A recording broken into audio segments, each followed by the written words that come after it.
Hi everyone, आज का जो हम लोग का जो टॉपिक है वो टॉपिक है the revolution of 1830 to 1848।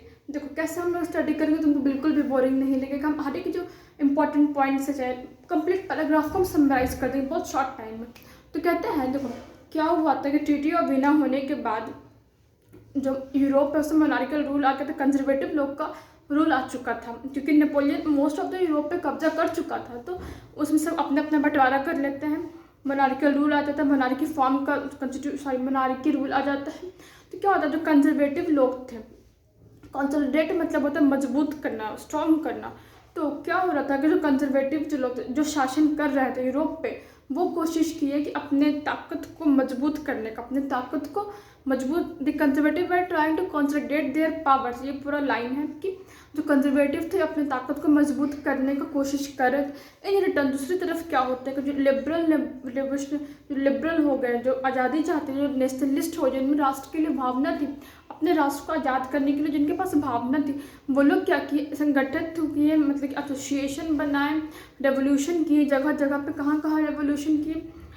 Ottoman empire, Ireland, Poland, Italy और जर्मन के स्टेट में से कुछ कुछ जगह था, यूरोप का कुछ कुछ ऐसा रीजन था जहाँ पे ये लोग लिबरल नेशनलिस्ट, रेवोल्यूशनरीज लोग क्या किए, देखिए क्या बोलते हैं उसको, क्रांति की, रेवोल्यूशन की।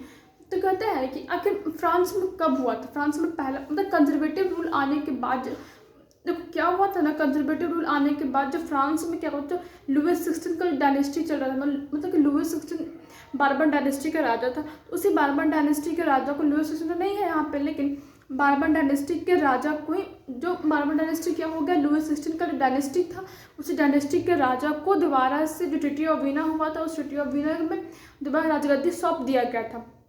तो क्या हो रहा था, अब क्रांति सब जगह हो रही थी। तो जो बार्बन किंग था, लुइस 16 का बार्बन डायनेस्टी का जो राजा था, उसको अब तो राजगद्दी पे बैठा हुआ था फ्रांस में। तो क्या हुआ, जो विद्रोह हुआ, जो रिवोल्यूशन हो रहा था, लिबरल रेवोल्यूशनरीज लोग जो थे उसको ओवरथ्रो मतलब हटा दिए, उसको राजगद्दी पर से हटा दिए। इसको नेतृत्व कौन की, लुइस फिलिपेस का नेतृत्व कर रहे थे। कौन, लुइस फिलिपेस का नेतृत्व कर रहे थे। तो बार्बन डायनेस्टी के राजा को जो ट्रीटी ऑफ वीना होने के बाद जो राजगद्दी मिली थी, उसको ओवरथ्रो कर दिया गया, उसको हटा दिया गया। तो कहते हैं कि फ्रांस में जो विद्रोह था कब हुआ था, 1830 के जुलाई महीने में, 1830 के जुलाई महीने। अपीवल मतलब विद्रोह, उथल पुथल विद्रोह, ये मतलब है इसका। तो क्या होता है कि वहाँ पे विद्रोह होता है, इसका जो प्रभाव होता है, इसका जो चिंगारी होता है, फ्रांस में जो पहला जो विद्रोह होता है, कंजर्वेटिव रूल आने के बाद फ्रांस में जो पहला विद्रोह होता है उसका चिंगारी ब्रुसेल्स में भी आता है। मतलब कि ब्रुसेल के लोग वहाँ से इंस्पायर होते हैं। ब्रुसेल्स क्या हो गया, ब्रुसेल बेल्जियम का कैपिटल सिटी हो जाता है। तो वहाँ के लोग उससे इंस्पायर होते हैं, वो लोग भी, वहाँ भी अब रेवोल्यूशन स्टार्ट होता है। वहाँ रेवोल्यूशन स्टार्ट होने से क्या होता है कि ब्रुसेल जो था वो बेल्जियम जो था वो किंगडम ऑफ नीदरलैंड के साम्राज्य के अंदर में था। तो वहाँ पे रेवोल्यूशन होता है, वो फिर टूट जाता है, ब्रेक हो जाता है। नीदरलैंड के जो साम्राज्य के अंदर जो आ रहा था वो ब्रेक डाउन हो जाता है, वो टूट जाता है। यहाँ तक ये पैराग्राफ खत्म होता है। फिर कहता है third paragraph, just a minute. तो कहते हैं कि आखिर पूरे यूरोप में आखिर कब लोगों को समझ में आया कि नेशनलिस्ट क्या होता है, नेशनल फीलिंग क्या होता है, हमको अपने राष्ट्र के लिए लड़ना है, वो क्या होता है, कब हुआ है।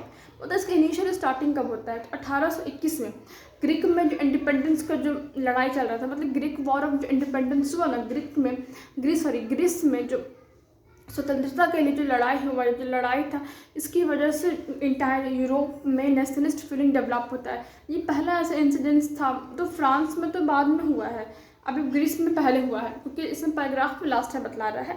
तो कहता है कि जो पहला इंसिडेंस होता है ग्रीस में, तो इसकी वजह से लोगों में नेशनलिस्ट फीलिंग डेवलप होता है।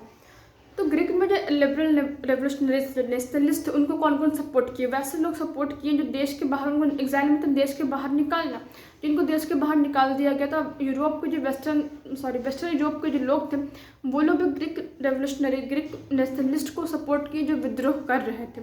कहता है कि फिर जो ग्रीस था वो 15वीं सदी से ऑटोमन एम्पायर, मुस्लिमों का साम्राज्य था, उस साम्राज्य के अंडर थे, उस साम्राज्य के अंडर ग्रीस आता था। तो क्या हुआ कि ट्रीटी ऑफ कॉन्स्टेंटिनोपल 1831 है ना, देख लेते हैं हम भी। सॉरी 1832 ट्रीटी ऑफ कॉन्स्टेंटिनोपल 1832 में इसको आज़ाद घोषित कर दिया गया, इंडिपेंडेंट नेशन घोषित कर दिया गया ग्रीस को। देखो अगर समझ में आए तो प्लीज़ सब्सक्राइब कर देना मेरे चैनल को, थोड़ा सा एफर्ट को समझो मेरे।